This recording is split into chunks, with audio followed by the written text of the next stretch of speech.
साथियों, हमें petrol diesel का उपयोग कम करना होगा। कम से कम 1 साल के लिए हमें विदेशों में जाने की बातों को टालना पड़ेगा। कि साल भर तक घर में कोई भी फंक्शन हो, कोई भी कार्यक्रम हो, हम सोने के गहने नहीं खरीदेंगे। तो भाई आज के टाइम ही को ये चीज याद आई जब चुनाव चल रहे थे, उस टाइम पे आपको क्या हो गया था? ठीक है, 50 लाख जो लोग हैं इस सेक्टर में काम कर रहे हैं, तो उनके रोजगार का क्या होगा? क्या आपने कोई अल्टरनेटिव दिया है उनको? कुछ ऑप्शन दिया है? अगर वो काम नहीं करेंगे तो क्या आप उनको सैलरी देंगे? आपने कोई प्रिपरेशन की है इस चीज के लिए? या फिर एक चीज बताइए, जो आपकी हर एक रैली में 100 गाड़ियों से ऊपर की रैली निकलती है, वो क्या पानी से चलती है? पेट्रोल डीजल का खर्चा उसमें नहीं आता है क्या? ये सारी चीजें क्या सिर्फ जनता के लिए? और ये महाशय अभी जाएंगे 15 तारीख से 6 देशों का ट्रिप है यूरोप में। देश किस तरफ जा रहा है हमारा? कहाँ खड़े हैं भाई, कहाँ खड़े हैं? 2047 का विकसित भारत या 2047 में बस ये सोच रह जाएगी कि भाई हम 1947 में ही हम अच्छे थे। कहीं ऐसा ना हो जाए कि 1947 से भी पिछड़ा हुआ देश बन जाए 2047 में। सबसे पहले आप ये सुनिए हमारे प्रधानमंत्री नरेंद्र मोदी जी का जो भाषण है, उसकी कुछ हाइलाइट्स हैं, वो आप सुनिए एक बार।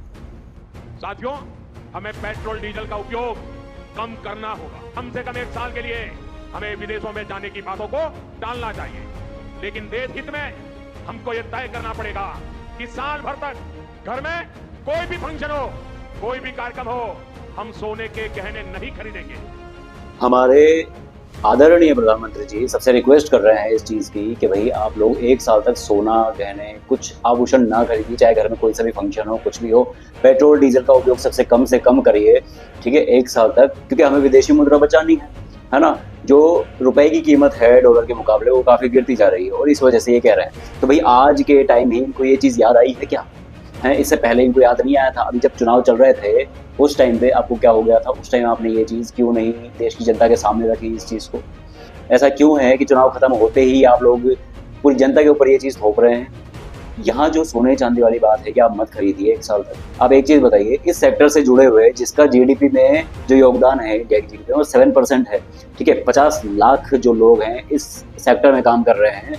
अगर 1 साल तक हम लोग सोना चांदी नहीं खरीदेंगे, देश की जनता सोना चांदी नहीं खरीदेगी, तो उनके रोजगार का क्या होगा? क्या आपने कोई अल्टरनेटिव दिया है उनको? कुछ ऑप्शन दिया है? अगर वो काम नहीं करेंगे तो क्या आप उनको सैलरी देंगे? आपने कोई प्रिपरेशन की है इस चीज़ के लिए? या फिर एक चीज़ बताइए, जो आपकी हर एक रैली में 100 गाड़ियों से ऊपर की रैली निकलती है, वो क्या पानी से चलती हैं? पेट्रोल डीजल का खर्चा उसमें नहीं आता है क्या? ये सारी चीज़ें क्या सिर्फ जनता के लिए हैं? चुनाव के बाद ही क्यों? चुनाव खत्म होने से पहले, चुनाव चल रहे थे, चुनाव से पहले की बात है, तो उस टाइम आप लोग इस चीज़ की रिक्वेस्ट नहीं कर सकते थे?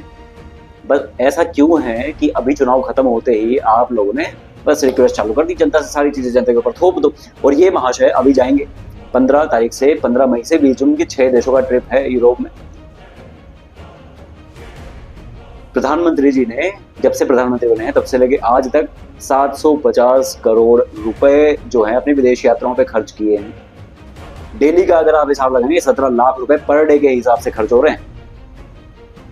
और नतीजा क्या निकला? अभी ये वापस से जा रहे हैं। जब इतना संकट आना ही था देश में, तो भैया ये यात्राएं किस काम की हैं? जब आपकी यात्राओं से कुछ फायदा ही नहीं हो रहा है, तो यात्रा है किस काम की?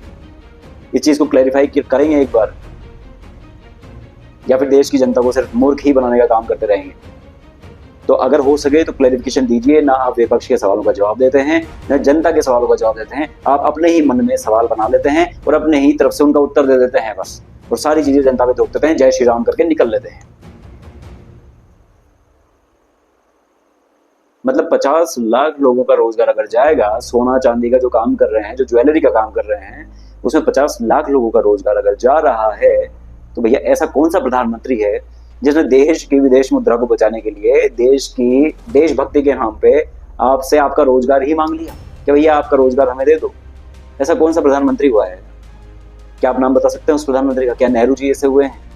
या इंदिरा गांधी जी ऐसी हुई? क्या अटल बिहारी वाजपेयी जी ऐसे हुए हैं? थोड़ा सोचिए।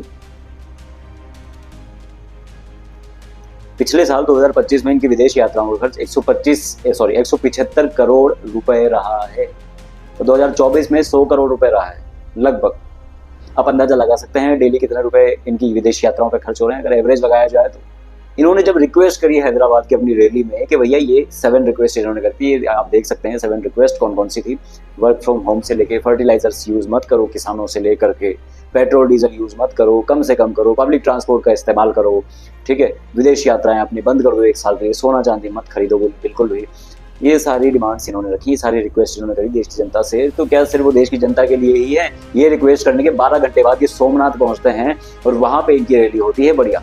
वहां शायद इनकी गाड़ियां पेट्रोल डीजल से नहीं चल रही, पानी से चल रही है शायद, या फिर ये इलेक्ट्रिकल व्हीकल्स का यूज क्यों नहीं कर रहे हैं खुद? देश की जनता के ऊपर थोप दे सारी चीजें। जब इनको अगर सोमनाथ में रैली करनी थी, वहां के लोगों को संबोधित करना ही था, तो भैया वर्चुअली भी कर सकते थे, बड़ी स्क्रीन लगा देते, लोग आ जाते बहुत सारी संख्या में, और उनसे भी कहते जो लोग आ रहे हैं कि भैया गाड़ी लेके मत आना, पैदल आना। तो ये सारी चीजें क्या सही हैं? और एक चीज और मैं बोलना चाहूंगा, आपने जो लेबर कोड लागू किया है, उस लेबर कोड के ऊपर जरा जमीनी हकीकत पे जाइए। आज के टाइम एक मजदूर जो है, जो दिहाड़ी मजदूर होता है, वो भी 15,000 रुपए महीने से कम नहीं कमा रहा है, और जो एक प्राइवेट टीचर होता है उसको 10,000 रुपए भी नहीं मिल रहे महीने के। जो टीचर देश का भविष्य बनाता है, जो उन बच्चों को तैयार करता है जो देश के विकास में आगे काम आएंगे, उन टीचर्स की सैलरी प्राइवेट स्कूल में आप जाके चेक करिए, जो ज्यादा बड़े स्कूल नहीं है, मिडिल स्कूल हैं, लेकिन बच्चे अच्छे खासे आते हैं, ठीक ठाक है भाई, 15-20 हजार रुपए आराम से सैलरी दे सकते हैं, बट वहां पे उनको 10,000 रुपए सैलरी भी नहीं मिल रही। ये जमीनी हकीकत आप लोग चेक करते हैं? कभी चेक कीजिए जाके एक बार। आपका जो लेबर कोड है वो सभी जगह अप्लाई करने की एक बार गनीमत कीजिए थोड़ी सी, कि सिर्फ कागजों में ही सारे नियम कायदे कानून निकाल के बस जनता की नजर में, अंधभक्तों की नजर में आप महान बनना चाहते हैं? क्या टीचर जो बच्चे का भविष्य बना रहा है उसकी सैलरी इतनी कम होनी चाहिए? आप जवाब दीजिए इस चीज का, जनता जवाब दीजिए भाई, आप लोग क्या कर रहे हैं?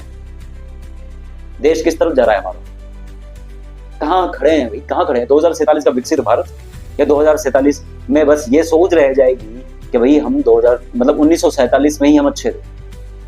कहीं ऐसा ना हो जाए कि 1947 से भी पिछड़ा हुआ देश बन जाए 2047 में। जंगलों को काट काट के, पहाड़ों को काट काट के आप विकसित राष्ट्र बनना चाह रहे हैं? कितने महीनों में सही है ये चीज?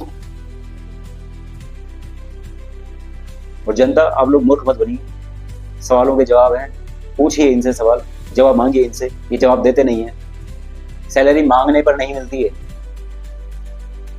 सैलरी मांगने पर भी नहीं मिलती है, शोषण हो रहा है पूरी तरीके से, समझ रहे हैं इस बात को? ये खुद उस चीज को अपने ऊपर अप्लाई नहीं कर पा रहे हैं, और ये रिक्वेस्ट करने के बाद 15 मई से 20 मई तक, ये 5 दिन में 7-6 देशों की यात्राएं, यूरोप में ये जा रहे हैं, यात्राएं कर रहे हैं, उनका कोई खर्चा नहीं होता है। डेली 17-18 लाख रुपए का खर्चा प्रधानमंत्री नरेंद्र मोदी कर रहे हैं, एवरेज अगर हम निकाल कर देखें तो, विदेश यात्राओं पर। इनके काफिले में जो गाड़ियां होती हैं, जो इनके समर्थक होते हैं, 100 से ऊपर गाड़ियां होती हैं, हजारों लीटर डीजल डेली यहाँ पे कंज्यूम हो रहा है। उसकी कीमत आप लगा सकते हैं 30-35 लाख रुपए हर रैली के, कम से कम मिनिमम, सिर्फ पेट्रोल या डीजल पर। इसके अलावा और खर्चा अलग, खाने पीने का, इधर उधर का जो भी है। तो सारी चीजें क्या सिर्फ जनता के लिए हैं?